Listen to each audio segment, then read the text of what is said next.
wabarakatuh. Waalaikumsalam warahmatullahi wabarakatuh. Alhamdulillah, hamdan syakirin, hamdan na'imin, hamdan yuwafi ni'amahu wa yukafi manzidah. Salatan wa salaman ala rasulil karim Muhammad sallallahu alaihi wasallam, amma ba'd. Rabbi shrah li sadri wa yassir amri wahlul 'uqdatam min lisani yafqahu qawli, amma ba'd. Bapak dan Ibu, hari ini kita akan masuk pada mata kuliah pertama ya untuk MK Psikologi Pendidikan ya. Namanya pertemuan awal, mungkin kita perkenalan dulu. Tapi kalau banyak gak usahlah, Ibu aja yang memperkenalkan diri ya. Nah, ini biodata Ibu ya. Ibu S1-nya dari IAIN Syekh Nurjati Cirebon juga, memang alumni dari sini tahun 92 sampai tahun 96 ya. Lalu kemudian Ibu S2 di sekarang namanya UIN ya, UIN Sunan Ampel Surabaya. Dulu ada program S2 plus PNS ya, Ibu ikut program itu, sekelas hanya 20 orang, dan memang pada semester ketiga itu kita punya jatah untuk mendapatkan tes PNS. Karena dulu Tulung Agung itu, UIN Tulung Agung itu adalah bagian dari UIN Surabaya, maka kemudian PNS pertama Ibu didapatkan di UIN Tulung Agung ya. Nah, kemudian dalam prosesnya Ibu pindah karena suami Ibu menjadi dosen di UIN Siber Syekh Nurjati Cirebon ya. S3 kemudian Ibu lanjutkan di UIN Jakarta gitu ya, mengambil fokus yang sama dengan S2 yaitu pemikiran Islam. Lalu 1 tahun postdoc untuk kajian pemikiran Islam juga, tapi fokus pada kajian psikologi ya. Nah, itu sekelumit tentang Ibu ya. Selanjutnya kita akan membahas tentang kontrak belajar ya. Jadi teman-teman sekalian, harapannya seperti ini kontrak belajarnya. Tadi saya dengarkan dari B1 ada 36 ya. 36, kemudian B2-nya ada 39 ya. Jadi nanti tolong PIC ataupun penanggung jawab kelas lah ya bahasanya, untuk bisa memetakan teman-teman ya, untuk apakah sebagai book writer, apakah sebagai penulis artikel ya. Untuk presenter itu tugasnya adalah mulai dari minggu depan menyajikan video presentasi beserta papernya ya, terkait dengan topik yang sesuai dengan RPS.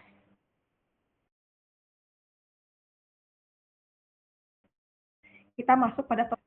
Nah, dimulai dari presenter ini. Jadi di-upload sehari sebelum perkuliahan dimulai. Berarti kalau perkuliahan itu hari Minggu,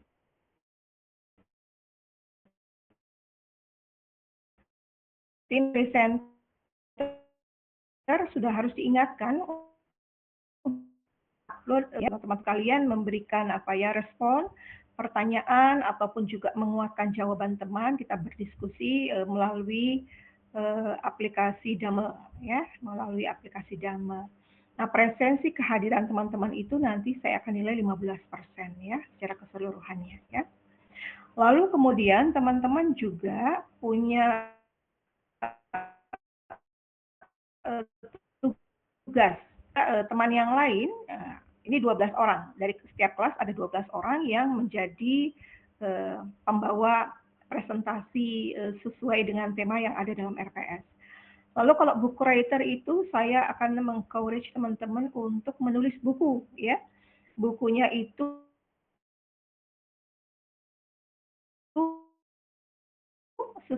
nanti akan kita petakan ya.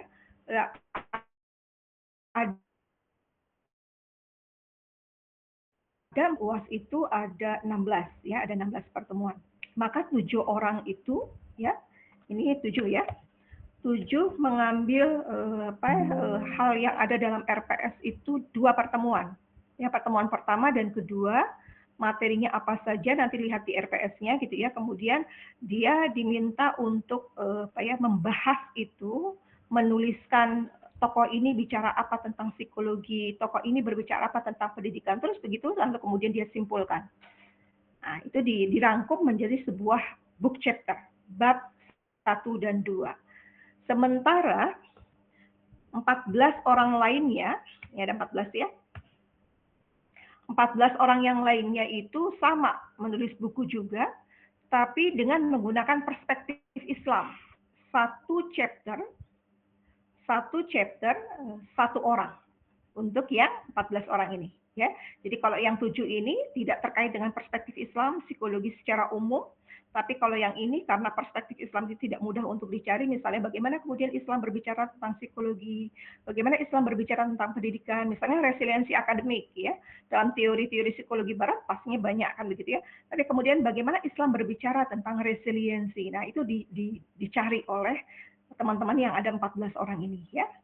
Tapi satu-satu, nanti satu tema, pertemuan pertama misalnya ya, itu diambil oleh satu orang ini. Nah, selanjutnya kemudian sampai ke pertemuan 14 gitu ya, satu orang. Ya, satu tema tapi menggunakan perspektif Islam untuk satu orang.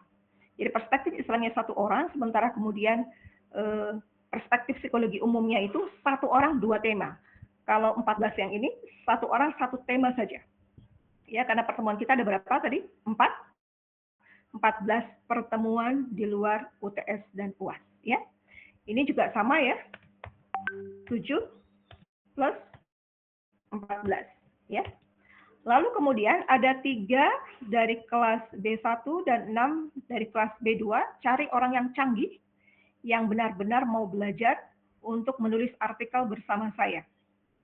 Kalau dia mampu untuk selesai sebelum UAS gitu ya, nanti konsultasinya melalui Japri ya. Kalau sudah selesai sebelum UAS, nilainya akan sangat besar dan melebihi teman-teman yang lain. Tapi kalau tidak, hati-hati, beliau jangan-jangan akan punya kewajiban untuk mempublikasikan secara harus sudah jadi. Oke, nah ini adalah TN dan TT. Saya gabung 45% kalau kemudian ini sudah dikerjakan. UTS, UAS nilainya 20%, 20%. Sampai di sini, adakah yang ingin ditanya? Silakan. Monggo Bapak Ibu sekalian, apakah bisa mengenai pembagian yang di book writer itu? Kenapa? Yang di book writer. Book writer itu penulis buku. Jadi penulis buku itu nanti saya coba tunjukkan yang ini ya. Sebentar.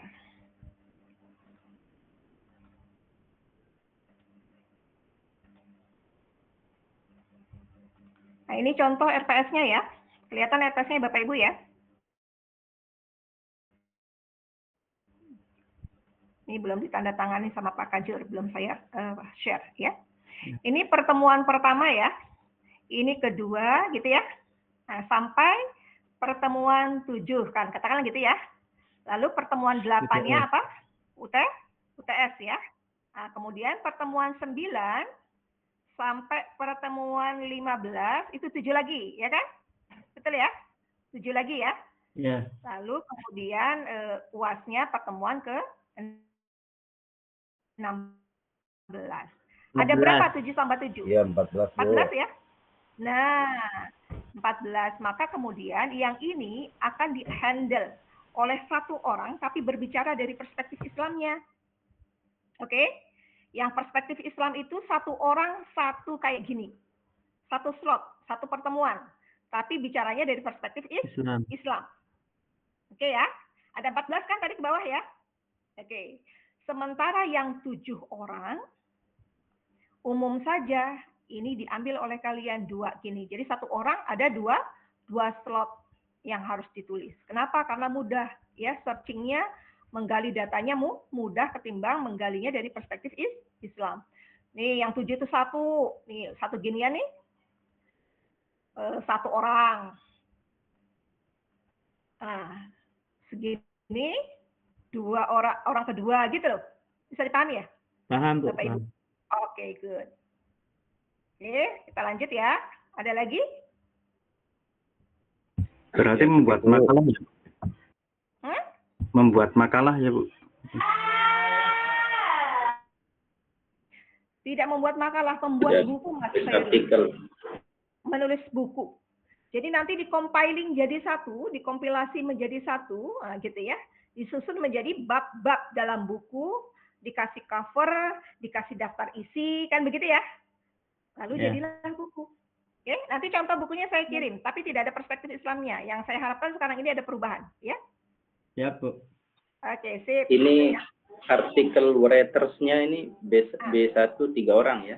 Iya, B2 cuma 6 3. orang. Sisa itu orang-orang sisa, tapi orang-orang yang tangguh, ya.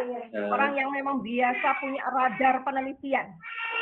Nanti akan saya training Bapak Ibu untuk menulis artikel. Kalau ada waktunya sekarang akan saya training sekarang. Nanti kita lihat, ya. Kenapa Pak Hoirul? Nanti silakan pilih ya, silakan pilih. Kalau presenter kan begitu ya, karakteristik pembelajar itu harus sesuai dengan minat ya. Minatnya apa? Oh, saya minatnya mau jadi presentasi aja, monggo silakan. Tapi pastikan presentasi itu harus ada video kalian mempresentasikan materi itu dengan PPT-nya ya. Plus Ya. ada papernya secara umum. Ya, itu biasa kok, itu biasa. Oke. Yang Ya, saya sudah ya. ketawakan, yang saya ketawakan Bu, dosennya satset, masa kita mahasiswa nggak satset gitu? Oh iya dong, sip lah, mantap. Nanti artikel writer punya tanggung jawab saya. Nanti kalau kemudian tulisan kalian akan terpublikasi, saya yang tanggung jawab, gak usah bayar, saya yang carikan ya. Jurnal terindeks cintanya. Tapi pastikan selesai sebelum UAS. Gitu ya. Nilainya paling maksimal saya kasih. Kalau selesai. Ya. Karena ini nggak mudah, kalian benar-benar harus mengkaji, menggali di lapangan, kemudian kalian presentasikan itu dalam bentuk artikel yang layak publikasi. Masih ada pertanyaan? Ayo, saya challenge ya, saya tantang kalian. Bisa nggak nih? Nah, nulis artikel. Karena nggak semua orang itu bisa punya kemampuan untuk nulis artikel ya, bahkan dosen sekalipun tidak semuanya punya kemampuan untuk menulis artikel ya. Tapi kalau kalian bisa, itu bisa menghasilkan income tersendiri. Ya, ada banyak orang itu minta bantuan saya untuk nulis. Bahkan kalau saya nge-review itu kayak kemarin saya ada waktu untuk nge-review sebentar saja. Dikerjakan hanya 1/4 jam. Dapat duit berapa Bapak Ibu? 285.000. Satu artikel cuma 1/4 jam saya review. Ya. Beberapa dosen untuk jadi guru besar itu harus nulis artikel Bapak Ibu. Ya, tapi terindeksnya bukan Sinta, tapi Scopus ya. Itu bahkan mereka siap untuk bayar 30 juta ke atas kalau mau dibantu. Nah, makanya kemudian ini bisa menghasilkan income banget kalau kalian benar-benar menguasainya. Oke ya, kita lanjut ya. Ada pertanyaan? Cukup? Lanjut Bu. Lanjut. Baik, tadi kita sudah katakan bahwa perkenalan sudah, kontrak belajar sudah, kemudian sedikit penjelasan tentang psikologi pendidikan. Ya. Pernah belajar psikologi sebelumnya belum? Belum Bu. Belum, Bu. Oh, baru kali ini. Sip lah. Baru kali ini Bu. Psikologi itu berangkat dari bahasa Yunani. Di mute dulu suaranya ya. Psycho dan logos. Jadi psycho itu artinya soul, jiwa. Ya, logos itu sign, artinya ilmu. Jadi psikologi itu kalau digabungkan adalah ilmu tentang jiwa. Ya. Karena memang dulu itu psikologi adalah bagian dari ilmu filsafat. Ya, ya filsafat itu kan ilmu yang bersifat abstrak ya. Nggak sedikit orang kalau berbicara tentang filsafat itu pola pikirnya itu sangat kritis, kreatif, filosofis kan begitu ya. Tapi seringkali tidak membumi ya, tidak terukur gitu bahasanya orang-orang. Makanya kemudian anak-anak di jurusan filsafat agama misalnya begitu ya, kalau bertemu dengan anak-anak matematik, anak-anak pendidikan itu berbeda. Karena kalau anak pendidikan itu harus jelas gitu ya, ukurannya apa, validitasnya apa kan begitu ya, tidak bisa subjektif, harus objektif. Nah, kalau filsafat itu karena memang pola pikirnya begitu general gitu ya, sehingga kemudian dia tidak bisa ada ukuran yang pasti gitu ya. Makanya kemudian dikatakan abstrak. Nah, karena dulu dia bagian ya, psikologi itu bagian dari ilmu filsafat, maka kemudian pemaknaan tentang ilmu psikologi juga menjadi ilmu tentang jiwa, sesuatu abstrak. Kalau saya tanya kepada kalian, di mana jiwa kalian? Jawabannya gimana? Di mana kira-kira? Apakah di dada? Di dada. Masa? Dada ini jiwa? Ini jangan jantung, kan begitu ya? Ada yang mengatakan Tidak ada bersifat. Nah, itu kan fisik ya. Makanya kemudian Kata-kata jiwa itu harus diturunkan kepada sesuatu yang mudah untuk bisa kita lihat, terukur, gitu ya. Kita bisa amati gitu loh. Makanya kemudian kata-kata jiwa itu ketika ilmu psikologi terpisah dari ilmu filsafat, dia ingin ada sesuatu yang tidak lagi berbicara tentang soul, tapi berbicara tentang behavior. Behavior itu artinya sikap atau tingkah laku ataupun perilaku seseorang. Ya, jadi kalau saya mengatakan kamu itu perilakunya begini, perilaku itu adalah apa? Ekspresi dari kedalaman jiwa. Saya bisa melihat seseorang itu emosional, misalnya kelihatan dari wajahnya tuh wajahnya memerah. Kelihatan dari apa? Wajahnya. Bagaimana kemudian dia berkata itu sampai gemeter, tangannya sampai gemeter, wajahnya memerah, kemudian bibirnya juga bergetar gitu ya. Nah itu adalah sebuah ekspresi, ekspresi kejiwaan yang ada dalam diri.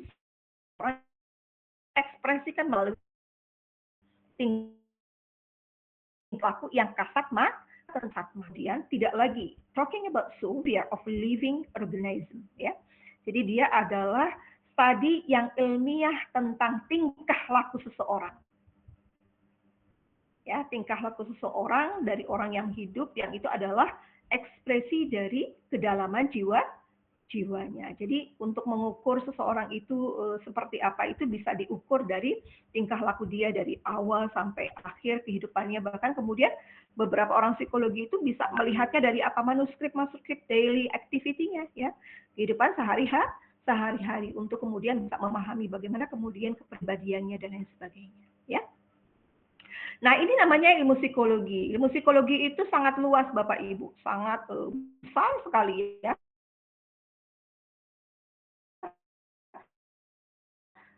Kecakupannya ya.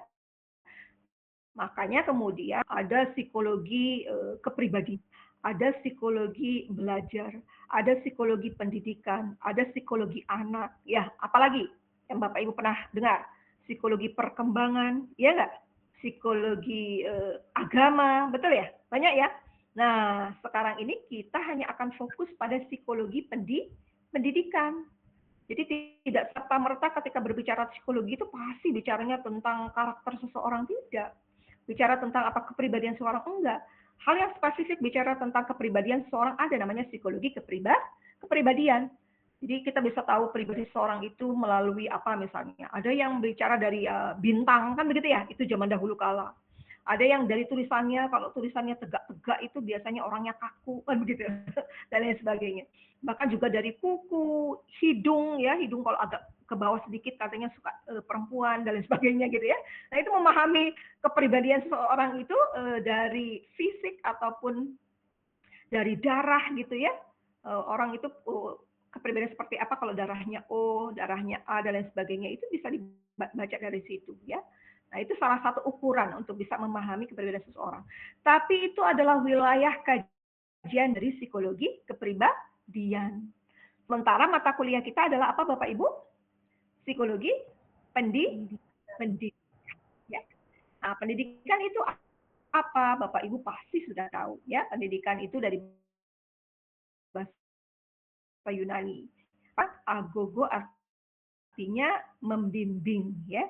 Jadi orientasinya bagaimana kemudian seseorang itu membimbing, membina, mengayomi, mengarahkan, kan begitu ya, meningkatkan kemampuan dari peserta didiknya gitu ya. Dianggap peserta didik itu secara hierarkis itu umurnya di bawah lah. Makanya kemudian dikatakan anak gitu ya.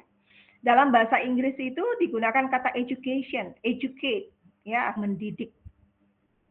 Ya, bukan teach ya, tapi education. Kenapa? Karena berbeda antara education dengan teaching. Kalau teaching itu seringkali bersifat hierarkis ya. Hierarkis tuh ada orientasi seseorang untuk mengajarkan orang lain, tapi orientasinya hanya transfer pengetahuan. Yang itu seringkali top down gitu ya.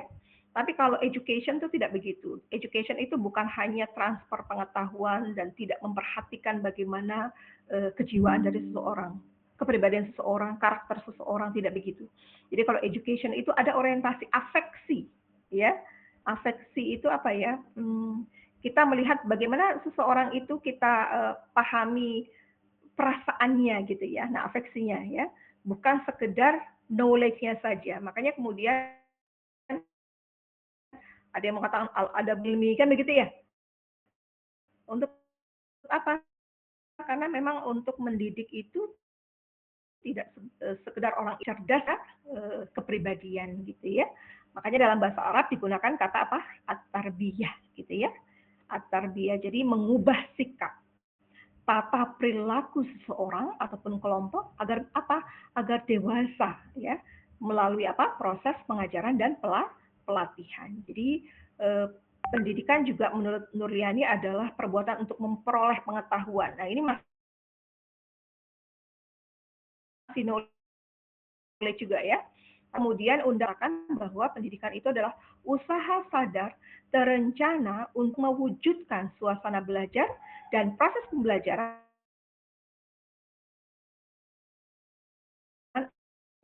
secara aktif mengubah akhlak mulia, keterampilan yang diperolehnya sendiri masyarakat, bangsa, dan negara. Dari sini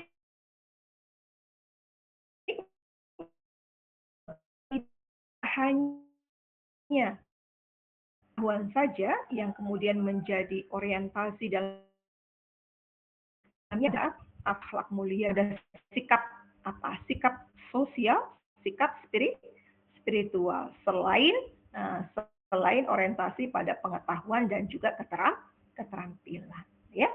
Jadi kalau digabungkan menjadi satu, psikologi pendidikan itu adalah, gitu ya. Kalau psikologi tadi apa? Ilmu yang berbicara tentang tingkah laku individu. Sementara kemudian kalau pendidikan itu ada proses seseorang itu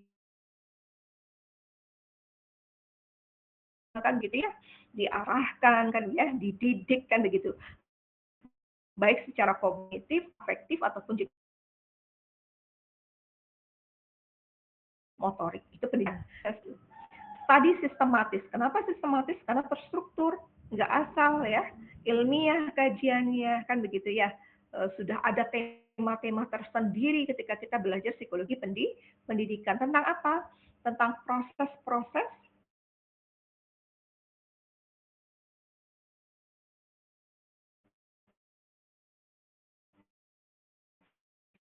dan sangat disiplin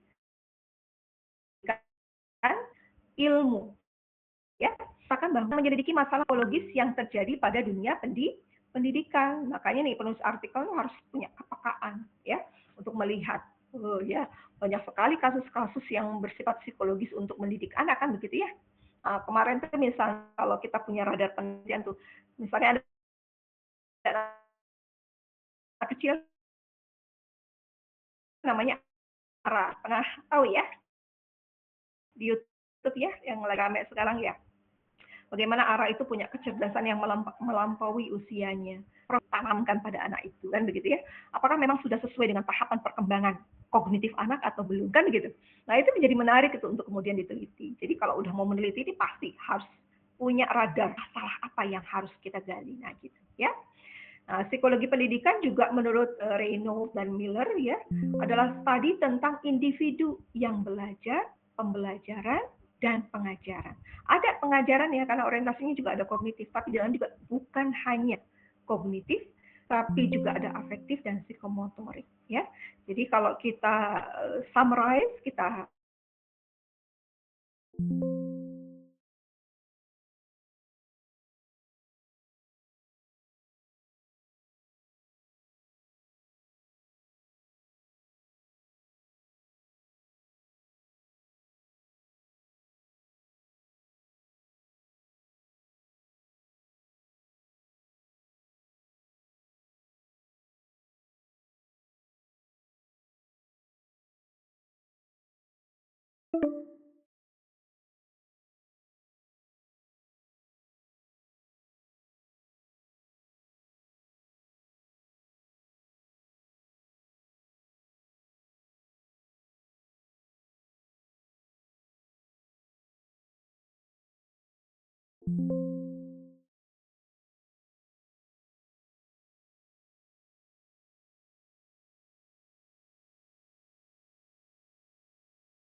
juga belajar konsep motivasi nantinya, ya. Kita juga akan belajar tentang teori belajar gitu ya. Self-regulated learning adalah kemampuan seseorang untuk mengatur, ya, mengatur dirinya, memanage waktu, punya target dan lain sebagainya. Nah, kita akan belajar ini, ya. Kita juga akan belajar bagaimana punya resiliensi. Resiliensi itu ketangguhan secara akademik. Kalau kesentil, kalau misalnya nilainya jatuh, kalau kemudian kita pernah mengalami satu pengalaman yang menyakitkan gitu, gimana caranya kita bangkit kembali secara akademik gitu ya, tidak terpuruk lama-lama misalnya gitu. Sakit hati boleh, sedih boleh, tapi jangan lama-lama. Nah itu, ini ada namanya resiliensi akademik. Nanti kita akan pelajari keseluruhannya. Nah ini adalah skop kita, ruang lingkup kita untuk belajar psikologi pendidikan. Pertanyaannya kemudian adalah, penting nggak sih teman-teman belajar ini untuk calon guru? Halo?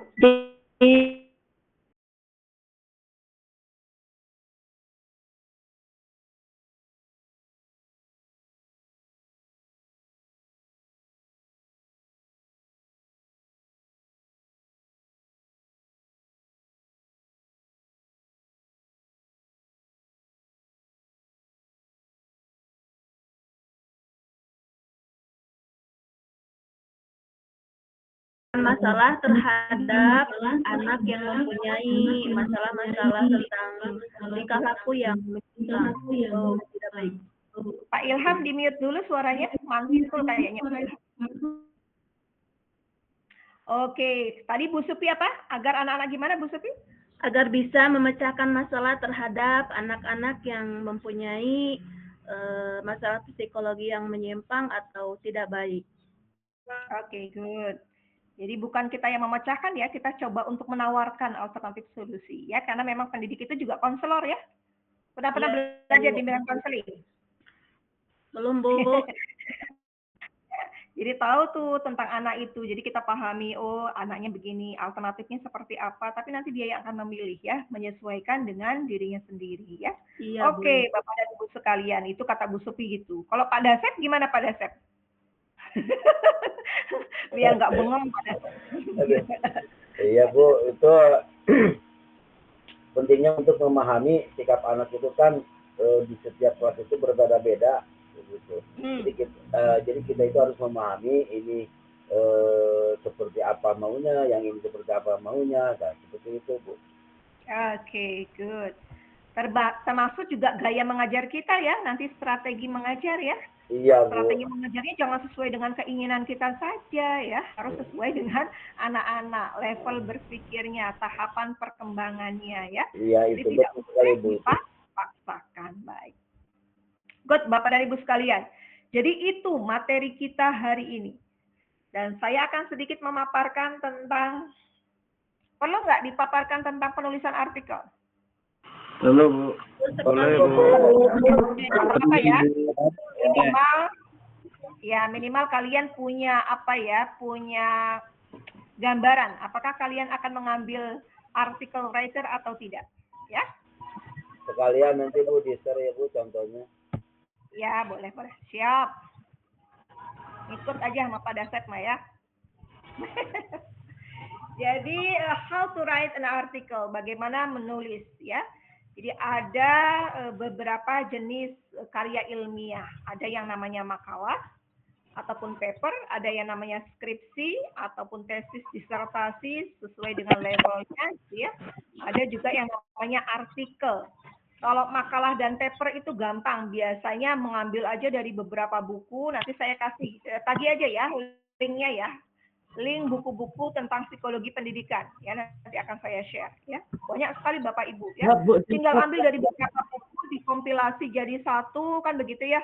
Dikasih referensinya, selesai. Jadi intinya adalah tidak ada analisis kalian, hanya mengkompilasi sesuai dengan RTS-nya.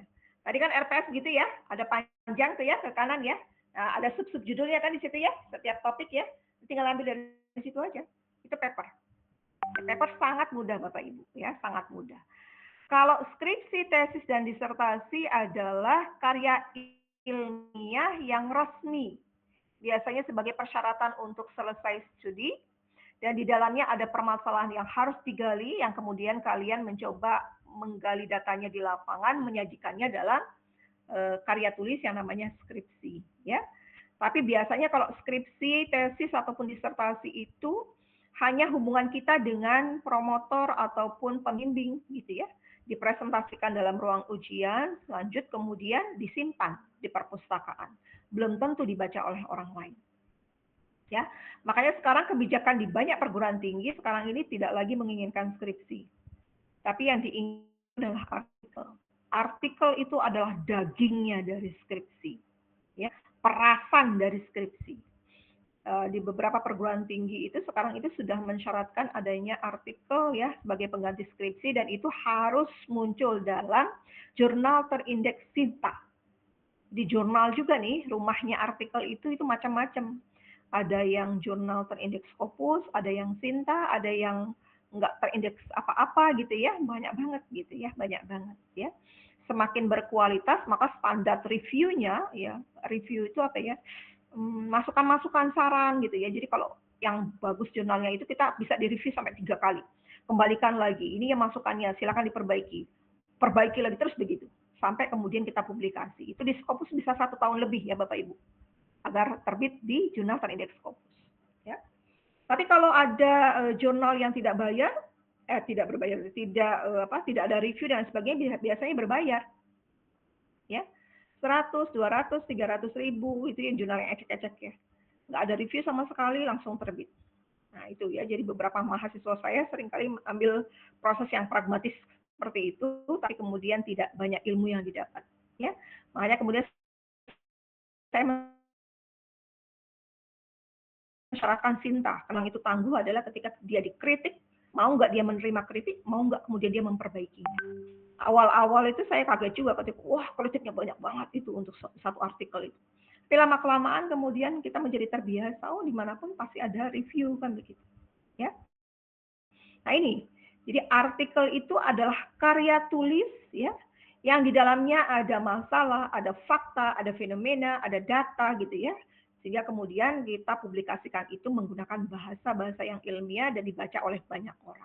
Jadi kalau kepengen tahu misalnya Bu Septi Gumiandari itu artikelnya banyak apa enggak ya? Enggak usah saya omongin di depan kalian, enggak usah. Nggak usah kemudian saya presentasi kemana-mana, saya tulisannya banyak, enggak usah. Untuk tahu orang dari manapun di luar negeri sekalipun, tracking aja melalui Google Scholar, tulis namanya. Nanti internet dengan sendirinya akan berbicara, oh ini artikelnya dan sebagainya, itu dengan sendirinya. Jadi itu benar-benar akan dibaca oleh banyak orang. Ya. Berbeda dengan skripsi, tesis ataupun disertasi. Ya. Nah, bagaimana kemudian kita bisa menemukan ide kreatif? Jadi kalau ide kreatif itu biasanya muncul karena memang rasa ingin tahu ya. Dan itu biasanya melalui pertanyaan 5W1H. Apa tuh 5W1H? What, where, bla bla bla, dan how. Jadi makanya kemudian kalau melihat apapun, internet, Facebook, dan lain sebagainya itu selalu begitu. Kenapa begitu? Kapan itu pakai hoax semua ya? Foto-foto misalnya kayak yang sekarang lagi ramai Fuji sama Aisar itu kan duplikasi ya, udah hoaxnya banyak banget. Kalau kemudian kita tidak punya jiwa kritis itu kita akan terjebak pada transfer pengetahuan yang belum tentu benar adanya gitu ya. Jadi untuk memunculkan ide kreatif pastikan dalam melihat fenomena apapun ada 5W1H. Itu pertama.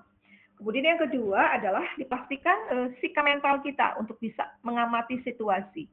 Jadi teman-teman sekalian, sekarang ini kan ada banyak sekali seminar, diskusi yang tidak harus tatap mata kan, tatap muka kan nggak harus ya. Sekarang ini bisa melalui apa? Online kan gitu ya. Jadi webinar dan lain sebagainya itu bisa memicu bagi kita semua untuk mendapatkan judul yang menarik.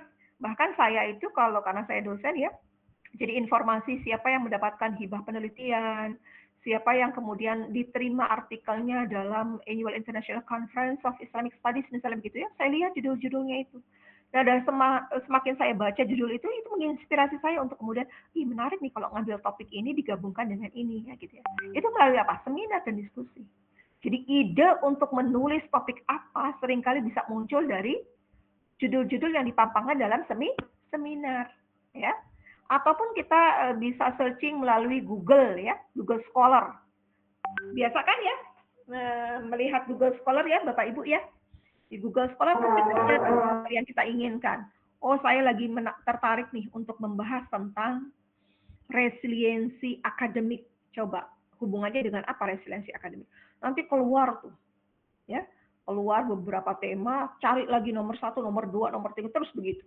Baru ketemu yang kalian inginkan, gabungkan dengan kata kunci yang lain. Nah, gitu ya. Jadi melalui browsing internet, melalui pengamatan. Kalau kalian adalah guru di sekolah, ya, dilihat, diamati anak-anak. Itu ada perkembangan apa mereka itu?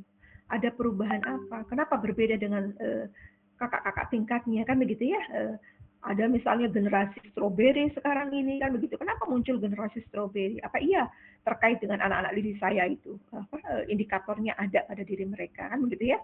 Ataupun berdasarkan pengalaman. Pengalaman itu berdasarkan diri sendiri. Beberapa mahasiswa BKI, Bimbingan Konseling Islam yang saya ajarkan itu, beberapa menulis artikel itu berdasarkan pengalaman pribadi. Misalnya ketika berbicara tentang fatherless. Fatherless itu adalah ketiadaan bapak. Tapi bukan berarti bapaknya meninggal. Ada bapak tapi tidak berfungsi sebagai bapak. Dia sekedar ngasih uang tapi tidak mendidik, kayak gitu ya. Tidak memberikan pendidikan, pengarahan, dan lain sebagainya. Seperti tidak ada secara edukatif gitu ya. Nah, itu namanya fatherless. Nah, itu dia teliti tentang kenapa kemudian kalau ada fenomena seperti ini, kenapa kemudian saya punya perbedaan seperti ini, apakah kemudian fatherless itu punya pengaruh terkait dengan perkembangan emosi saya atau bagaimana, dan sebagainya, itu diteliti.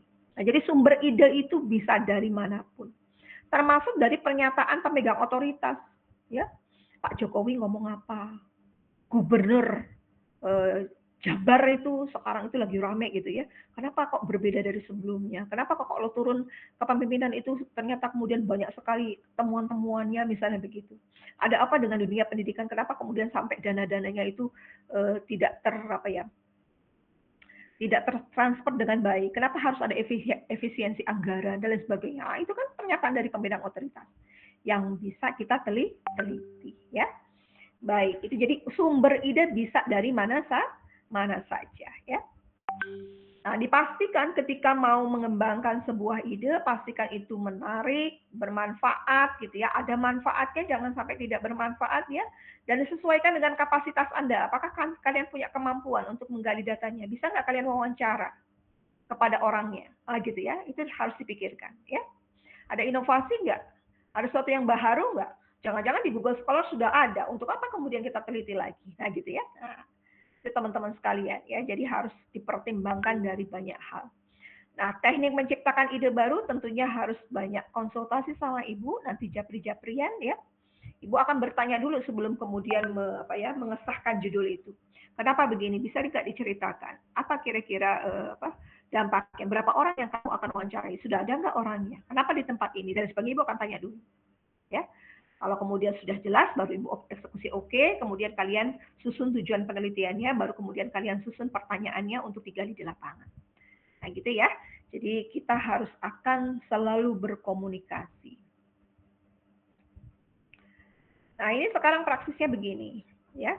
Jadi teman-teman, hal yang pertama dan utama khususnya untuk yang 3 orang dan 6 orang itu adalah fokus untuk mencari ide untuk menulis.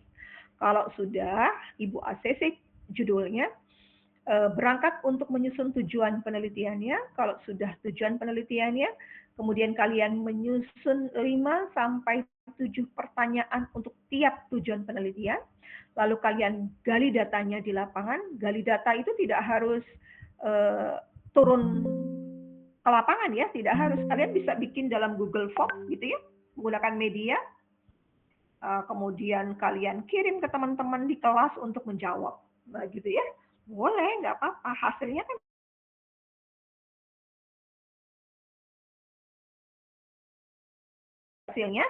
hal yang pertama, teman-teman, ya. Jadi bukan abstrak dulu, bukan pendahuluan dulu, ya. Yang harus pertama dilakukan, pastikan ya.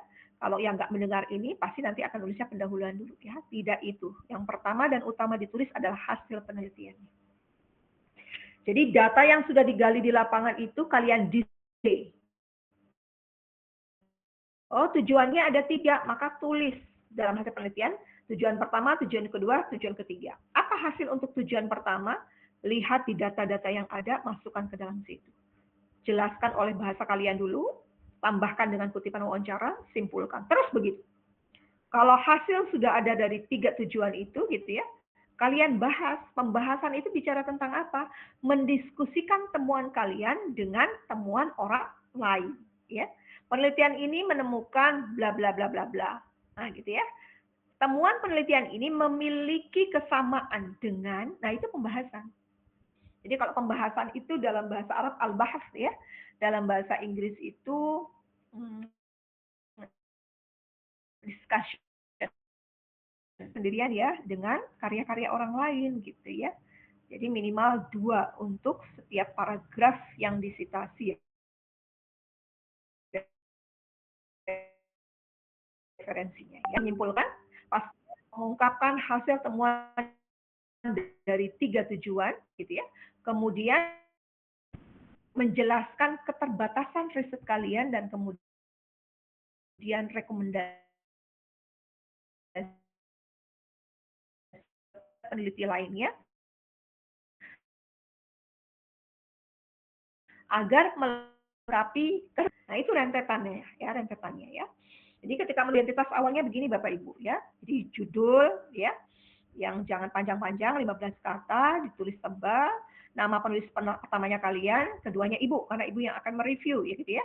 Afiliasi lembaganya UIN Syekh Nurjati Cirebon, email kalian, email Ibu, abstrak, baru keyword. Itu bagian kepalanya ya. Tapi proses nulisnya harus seperti ini dulu ya. Nanti kalau udah lengkap jadi, baru kemudian kalian fokus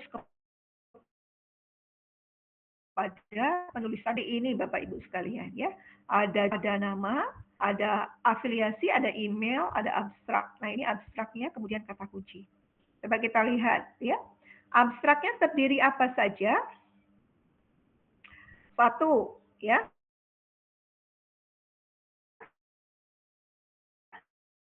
Kalimat pembuka yang mengandung pada masa pandemi, masalah yang mengandung masalah ya, dalam menyesuaikan kegiatan pembelajarannya termasuk di Al-Bahjah.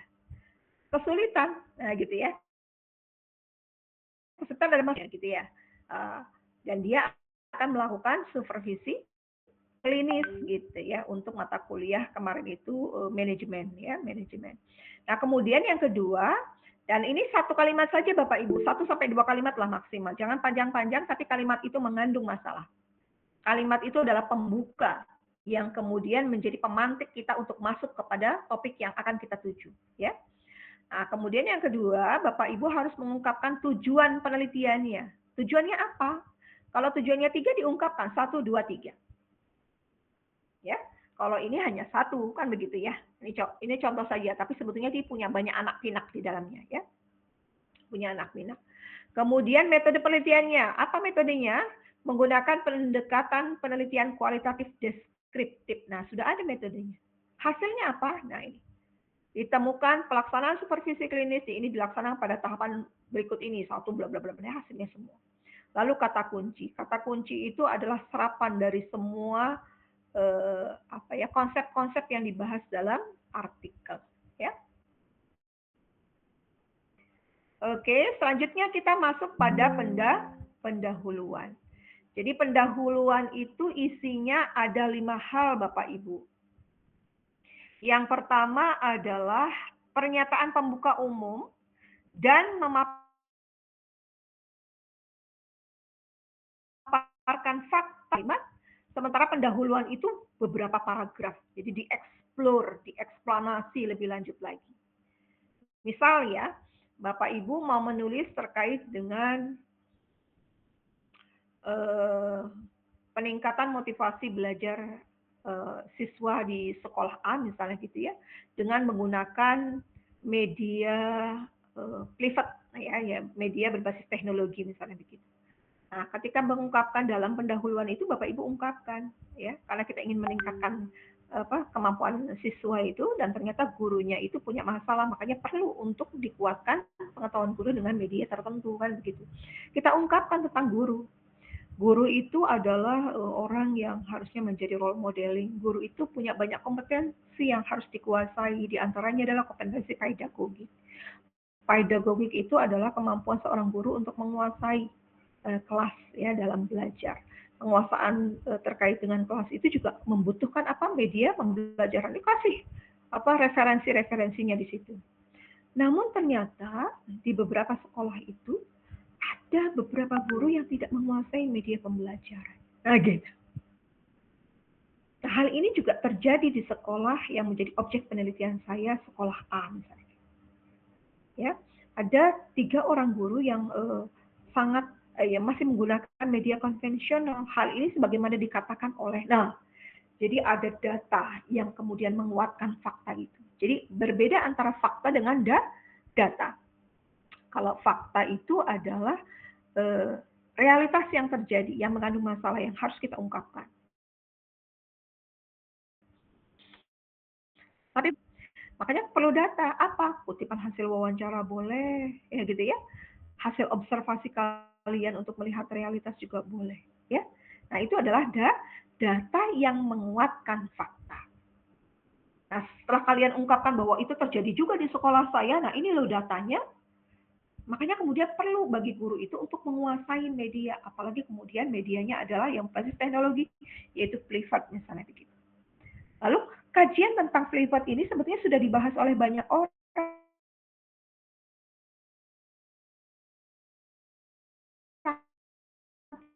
Kita review literatur itu penelitian-penelitian yang dengan tema penelitian kita.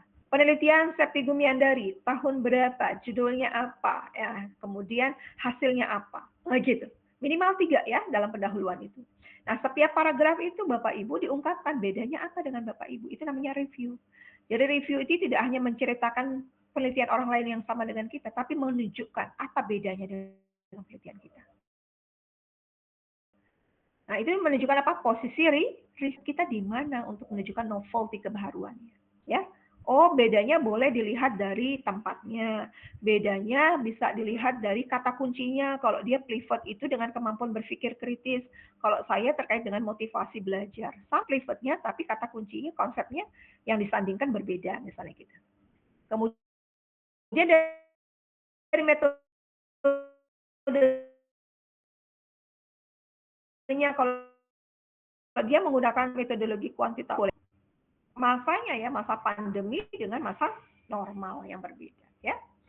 Nah, tujuan risetnya apa? Lalu kemudian kita ungkapkan lagi bahwa tujuan penelitian kita adalah 1, menggambarkan implementasi bla bla bla, menggambarkan kendala-kendala dalam apalagi minimal 3.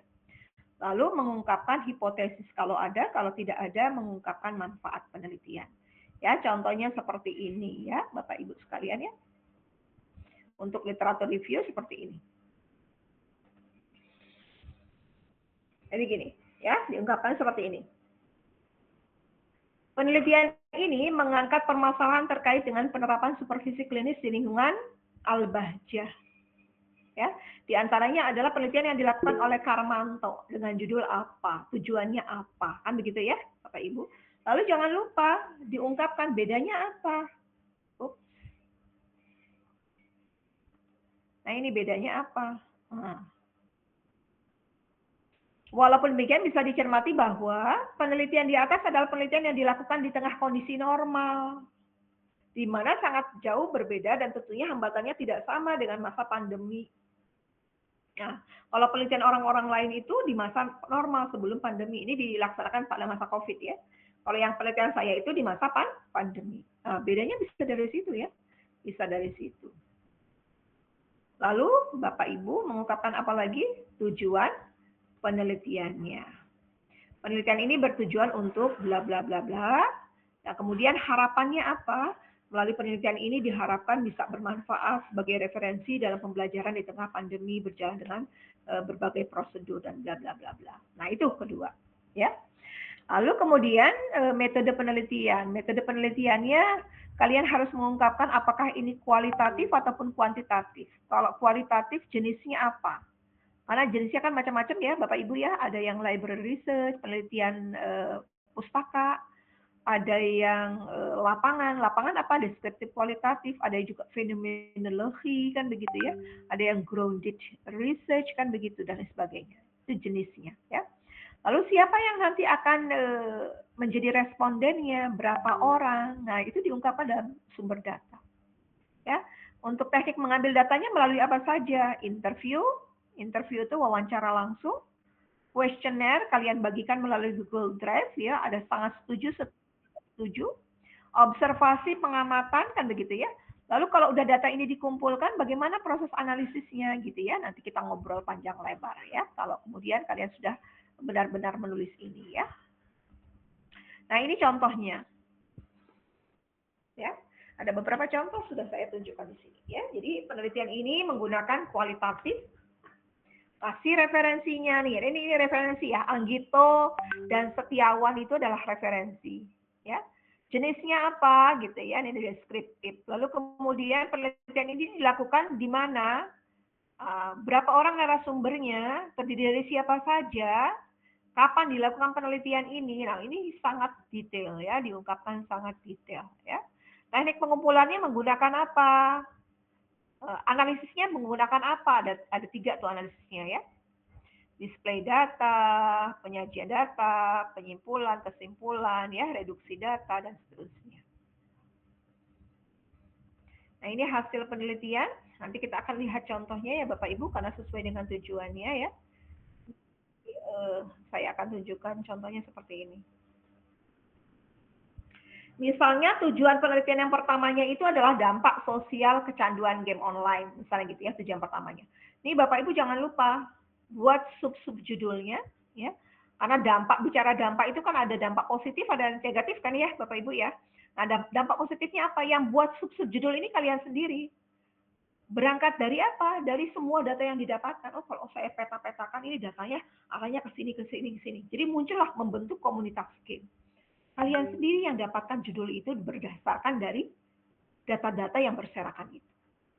Nah, ketika kemudian kalian mengatakan membentuk komunitas game, kalian jelaskan. Dan jangan lupa kutipan wawancaranya dengan orang itu dimasukkan. Ya, hasil kutipan wawancara dengan siapa? Nah, pakai tanda kutip ya. Di mana? Nah, ini adalah hasil penelitian. Jadi dalam hasil penelitian itu tidak boleh ada referensi yang disitasi. Nggak boleh ada body note. Kenapa? Karena body note-nya sudah diganti dengan apa? Kutipan hasil wawancara. Ya. Lalu pembahasan, nah ini contoh pembahasannya. Jadi tadi itu kan pembahasan itu discussion, al-bahas. Ya, jadi intinya adalah mendiskusikan temuan kita dengan orang lain. Jadi temuan ini sejalan dengan penelitian yang dilakukan oleh siapa. Diungkapkan dulu hasil penelitian kalian sekilas, lalu kemudian didiskusikan, dibahas. Apakah penelitian kita itu mengamini, mengiyakan penelitian orang lain, ataukah kemudian penelitian kita berbeda, menolak penelitian orang lain. Nah, gitu ya. Itu pembahasan. Nah, kemudian setelah pembahasan kesimpulan, menyimpulkan, mengungkapkan keterbatasan reason. Ya. Nanti referensinya ditulis begini menggunakan APA. Kalau APA itu ada standarnya ya. Kalian bisa lihat di Google Scholar ya. Ya, ketik Google Scholar sambil jalan ya. Nanti di situ ada save, ada cite ya. Nanti kalian klik citenya di setiap artikel itu. Nanti kelihatan ada stylenya itu bentuknya Chicago, Harvard. Nanti daftar isi yang saya inginkan itu harus sesuai dengan APA ini ya, APA. Di site itu selalu ada ya, APA. Kalau APA itu biasanya nama akhirnya dulu yang dimunculkan, lalu nama pertama. Nama pertamanya itu inisialnya doang. Contoh misalnya Septi Gumiandari, S titik.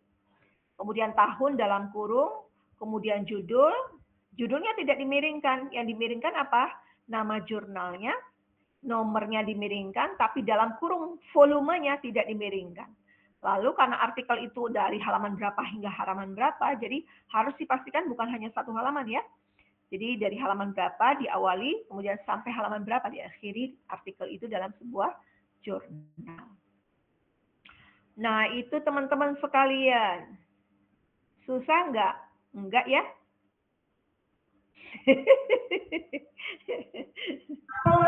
Agak berat, Bu.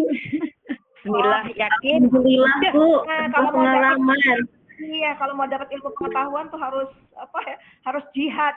Kalau nggak ada jihad nggak dapat apa-apa ya. Mau belajar kok. Bismillah, semangat, Bu. Agak rumit Bu, tapi mohon bimbingannya untuk petunjuk lain dan semuanya. Siap.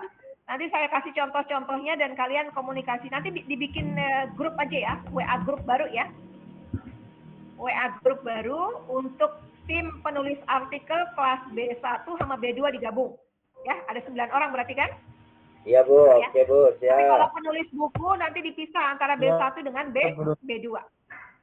Iya Bu. Selalu ya, mulai dari sekarang. Gimana Bu Uswa? Enggak, Bu. Tambah semangat pokoknya.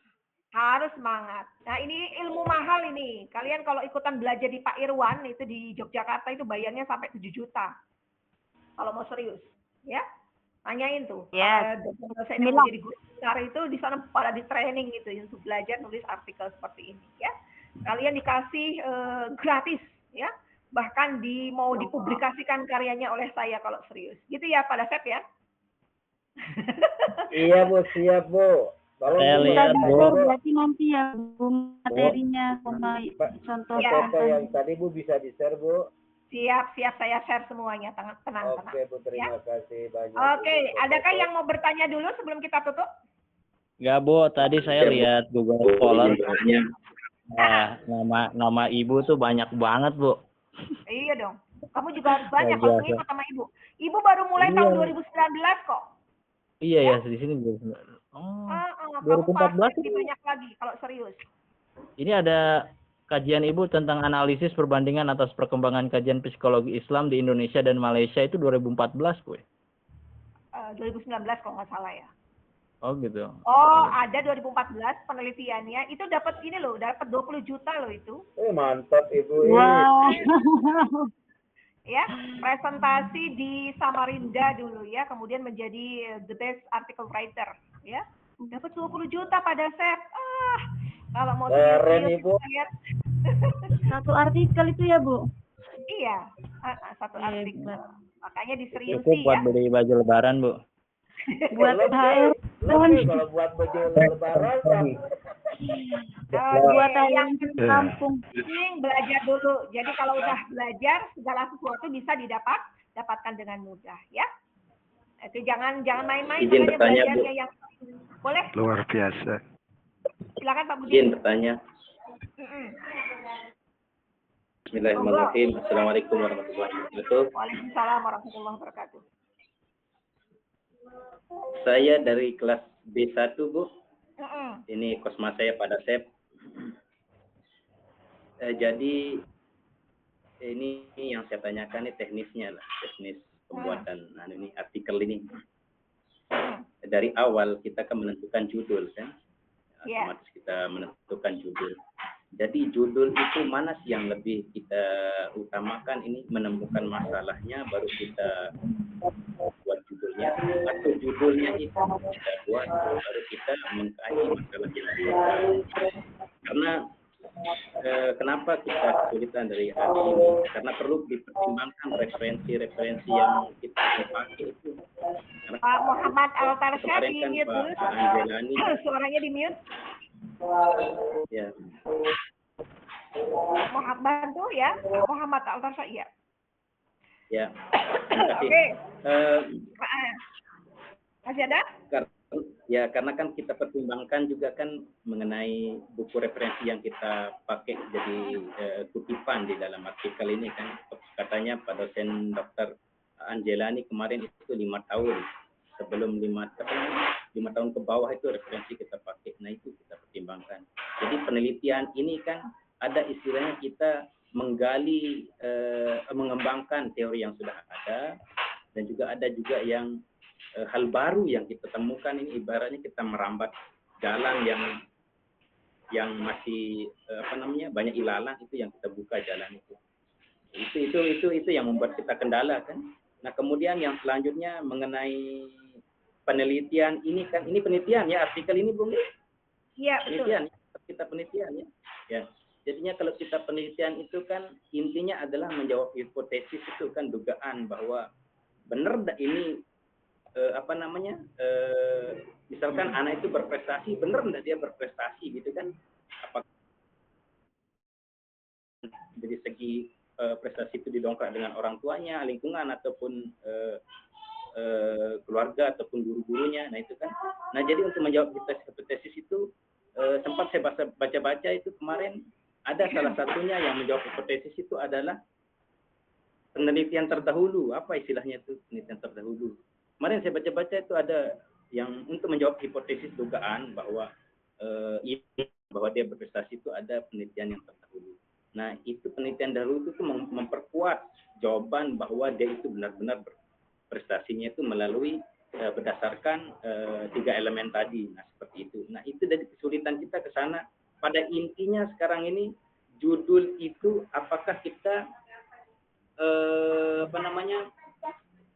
judul itu apakah kita menemukan masalah dulu di lapangan kemudian membentuk judul, atau kita buat judul dulu baru kita mencari, menelaah, meneliti masalah yang ada di tempat kita penelitian. Karena mempertimbangkan hipotesisnya nanti, mempertimbangkan referensi, kira-kira yang mana, Bu? Terima kasih banyak, Bu. Yuk, sama-sama. Jadi kalau kata hipotesis itu adalah dugaan, biasanya dipakai untuk metode penelitian kuantitatif. Ya. Jadi kalau kemudian misalnya kalian mau memprediksi, ada nggak nih pengaruh dari penggunaan metode misalnya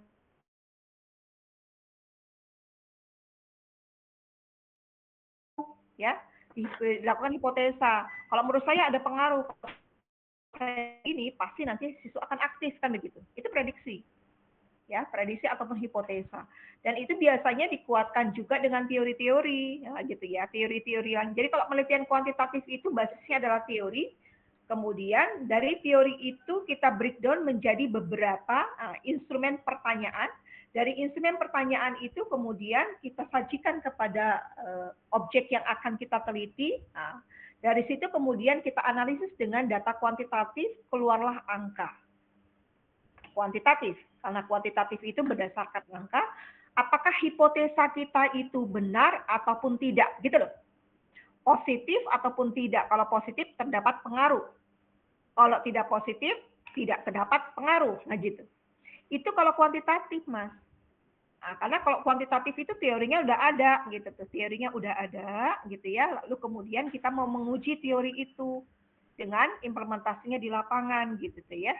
Lalu kemudian apakah penelitian kita juga itu memvalidasi, mengiyakan teori yang sudah ada atau tidak. Ya, dari angkanya muncul nantinya, oh ada pengaruh, oh tidak ada pengaruh. Gitu. Itu kalau kuantitatif, ya. Tapi kalau kualitatif kita nggak perlu teori. Yang kita perlukan jangan-jangan gitu ya di lapangan itu malah kita mendapatkan teori baru. Grounded research namanya. Itu menemukan teori baru loh. Ya. Jadi nggak harus ada teori sebelumnya dulu gitu tuh. Kamu datang ke Cikugur Kuningan melihat bagaimana orang-orang itu beragama yang beragam kemudian mendapatkan satu teori yang berbeda dari teori yang sudah ada sebelumnya. Itu bisa kemudian memfalsifikasi teori yang ada. Kenapa misalnya behaviorisme itu difalsifikasi oleh humanisme? Karena ternyata behaviorisme itu pas untuk zamannya, tapi kemudian saat ini tidak lagi relevan. Anak itu nggak bisa belajar hanya kemudian dicekoki oleh, nah gitu ya, oleh gurunya. Dipandang sebagai benda mati, harus pakai drilling, hadza qalamun terus-menerus, nggak begitu. Jangan-jangan anak-anak itu punya sisi human, maka kemudian teori behaviorism itu karena ada penelitian terbaru difalsifikasi.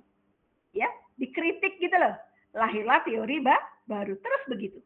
Nah, itu kualitatif, ya. Nah, gitu. Nah, untuk melihat tema-tema biar menginspirasi kamu, ya.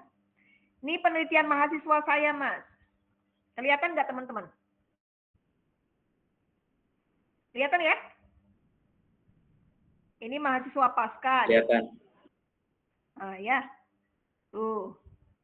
Krisis identitas, tujuan hidup bla bla bla. Ini yang mau diterbitkan di Inggris ya, peran puskesmas dalam menangani kekerasan seksual. ada banyak remaja mengalami kekerasan seksual, terus kemudian bagaimana kemudian puskesmas itu bisa menangani masalah-masalah yang dihadapi oleh remaja tersebut. Ya, ini dari 3 orang yang diteliti, mereka ingin penambahan menjadi 25 orang yang diteliti. Nah, itu tentang kekerasan seksual. Harusnya kampus itu ataupun sekolah itu kan bisa memberikan keamanan kepada peserta didik, tapi ternyata kemudian ada banyak kasus kekerasan yang terjadi di sekolah. Ya, guru misalnya kalau ngomong, ada anak yang nggak bisa langsung diomongin keras, misalnya gitu ya, diomongin bodoh, itu kan berarti kekerasan verbal, iya nggak? Seringkali kita nggak sadar untuk melakukan kekerasan itu. Belum lagi kekerasan secara fisik yang terjadi. Belum lagi kekerasan seksual, ya. Banyak sekarang ini di sekolah-sekolah itu ya, guru-guru megang-megang peserta didiknya dan lain sebagainya, atau ngomong, ih kamu cantik, ih kamu pakai BH ukuran segini ya, itu sudah masuk dalam kekerasan seksual. Ya, jadi untuk mengambil sebuah tema itu kita harus dulu melek radar penelitiannya, ada masalah apa ya. Jadi harus punya radar untuk bisa memahami lingkungan kita sekitar ini. Di sekolah itu kira-kira ada masalah apa ya? Oh, anak-anak dulu itu diterapkan punishment. Kalau mereka tidak terlambat datang, mereka suruh putar halaman sekolah, mereka harus kakinya diangkat, mereka ulang gitu ya. Ada punishment yang diberikan, hukuman. Kalau sekarang kok nggak dikasih hukuman, kok mereka semakin tidak baik ya perilakunya ya. Itu bisa diteliti kan gitu ya. Ya Bapak Ibu semua ya. Jadi inspirasi permasalahan dulu yang harusnya muncul, lalu kemudian judul apa yang tepat, yuk dilihat di Google Scholar, ketik dulu. Nah, lalu kemudian kalian lihat yang kira-kira sepadan dengan kalian, dikombinasikan antara satu judul dengan judul yang lain. Boleh juga minta inspirasi dari ChatGPT, ya. Saya tertarik untuk membahas ini yang dikaitkan dengan ini. Apa kira-kira judul yang tepat? Kayaknya kurang enak juga ya. Tambahkan lagi dengan apa? Terus begitu. Jadi bukan judul dulu, tapi masalah dulu. Tapi ketika kalian komunikasi dengan saya, kalian pasti sudah melakukan refleksi sendiri kan? Ya, refleksi permasalahan sendiri. Makanya kemudian kalian tawarkan judul dulu ke saya. Ketika judul sudah kalian tawarkan, saya akan nanya, kenapa mau nulis ini? Ada masalah apa memangnya? Nah, saya akan nanya gitu. Gitu guys, Mas. Nah, ini banyak sekali judul teman-teman sekalian ya. Banyak sekali judul yang sudah dihasilkan oleh teman-teman nih. Tuh, ya. Ada yang terkait dengan resiliensi akademik, ya. Banyak tuh, ya. Perkembangan sosial, peran keluarga. Coba kita lihat yang lain ya. Ini artikel mahasiswa S1 nih, ya. Analisis identitas virtual pengguna multiple account di Instagram. Dukungan teman sebaya dalam meningkatkan resiliensi. Nah, ya. Bimbingan konseling, game, homesickness, ya. Korean Wave. Banyak apa tuh? Physical bullying, bullying secara fisik ya. Kepercayaan diri ataupun dari orang tua. Kalian melihat misalnya ada orang tua terlalu overprotective, itu gimana tuh pengaruhnya, dampaknya terhadap perkembangan karakter. Ada juga orang tua yang toxic. Jangan-jangan ada toxic teacher ya, guru yang toxic gitu ya. Atau kemudian nanti kalian akan membahas terkait dengan media, metode. Nah, ini self-talk. Self-talk itu menarik ya dalam kajian psikologi ya, teknik. Jadi setiap orang itu pasti punya anxiety, kecemasan gitu ya. Nah, bagaimana kemudian self-talk itu bicara pada diri sendiri, memotivasi diri sendiri itu menjadi sebuah teknik untuk bisa mengurangi anxiety, kecemasan pada seorang individu. Banyak Mas ya inspirasinya. Ya, yang tadi saya ungkapkan tuh ARA, misalnya kasus ARA. Atau kalau kalian suka-suka artis itu Desta, misalnya gitu ya.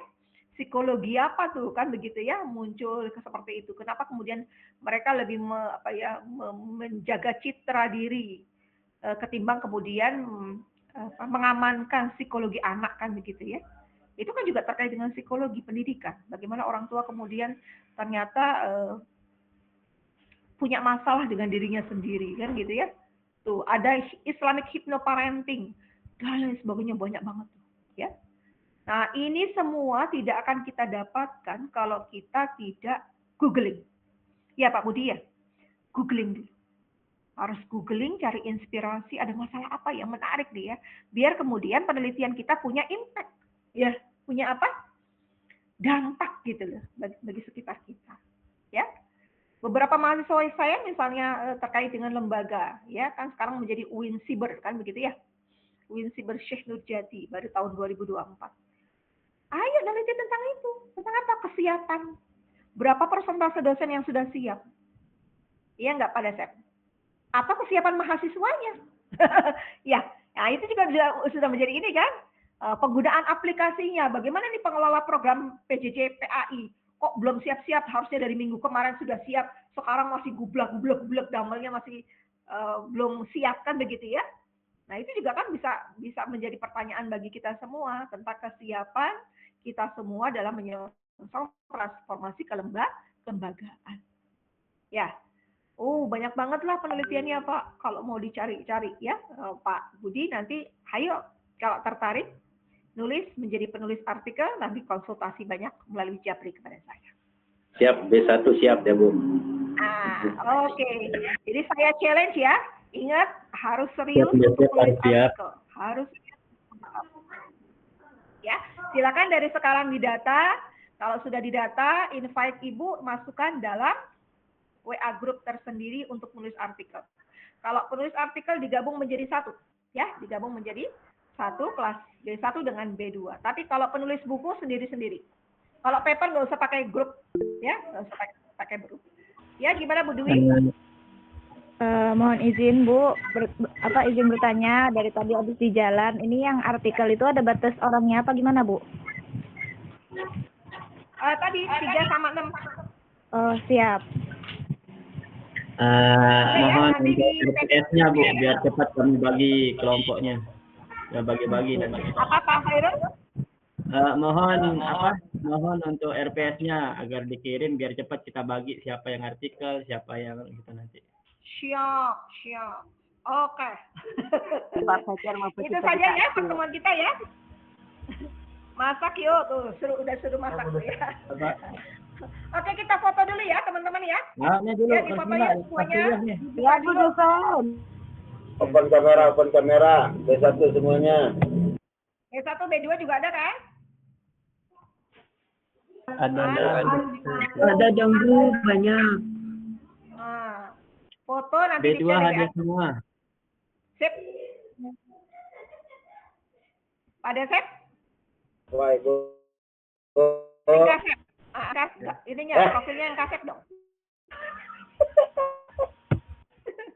Oke, sudah? Udah Bu. Udah Bu, tangan kasep Bu. Terima kasih Bapak dan Ibu sekalian. Semoga semuanya semangat ya, tetap semangat, harus semangat ya. Tidak ada yang bisa memotivasi diri kita kecuali diri kita sendiri ya.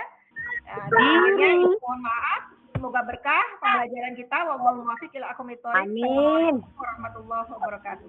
Waalaikumsalam warahmatullahi wabarakatuh. Terima kasih Buka Bu. Makasih Bu dosen, saya selalu ya. Pak Budi masih renungan. Maghrib kapan? sama Kalau seperti kemarin. tinggal 5 menit lagi. Napi kanduk deh. Pendek rokok di bakso sasak di paham batur bare. Wah nih. Assalamualaikum warahmatullahi wabarakatuh. Waalaikumsalam warahmatullahi wabarakatuh. Pak Budi. Pada saya masukkan saya dah jadi grupnya tuh. Oke, nanti mau yang mana? Buat artikel? Artikel dah. Artikel. Oke. Nanti saya hubungi sama Bu Ani ya. Nanti malam besok lah.